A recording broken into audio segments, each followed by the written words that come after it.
Praise lord అందరికీ ఎడార్లు సెలయర్లు June 9వ తారీఖు విందమా. యెహోవా యందు నమ్మిక ఉంచి మేలు చేయము. కీర్తనలు 37వ అధ్యాయం 3వ వచనం. ఓసారి ఓ నల్లజాతి స్త్రీని కలిశాను. ఆమె చాలా పేదది. రోజు కాయ కష్టం చేసి పొట్ట పోషించుకునేది. కానీ ఆవిడ సంతోషం జయ జీవితం అనుభవించే క్రైస్తవురాలు. మరో క్రైస్తవ స్త్రీ ఆమెతో అంది, సరే కానీ నాన్సీ, ప్రస్తుతం నువ్వు సంతోషంగానే ఉన్నావు. అయితే ముందు కాలంలో ఎలా ఉంటుందో అనే విషయాన్ని కూడా కుదురుగా ఆలోచించాలి. మరి ఉదాహరణకు చూడు, నీకు జబ్బు చేస్తుందనుకో, నువ్వు పని చేయలేకపోతావనుకో, లేకపోతే ఇప్పుడు నువ్వు పనిచేస్తున్న ఇంటి వాళ్ళు ఈ ఊరు వదిలి వెళ్ళిపోతారనుకో, ఇంకెవరు నీకు పని ఇవ్వరనుకో, లేకపోతే ఇక చాలండి. నాన్సీ గట్టిగా అంది, నేను ఎప్పుడు అలాంటివి అనుకోను.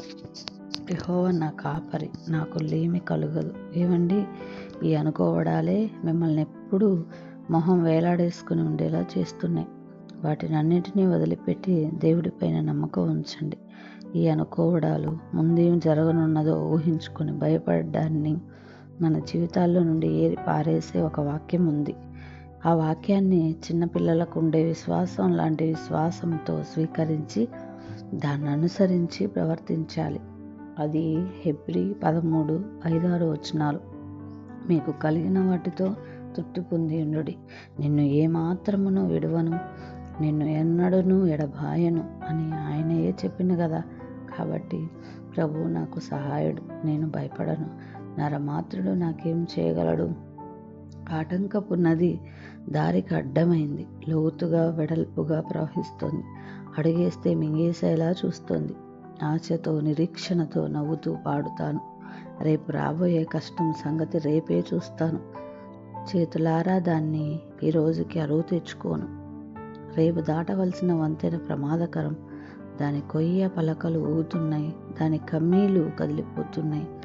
రేపు దాటాల్సిన దాని గురించి ఈరోజు దిగులెందుకు? ఆశ, నిరీక్షణ, నిరంతరం స్తుతిగానం. రేపు రాబోయే దుఃఖం సంగతి రేపే చూస్తాను.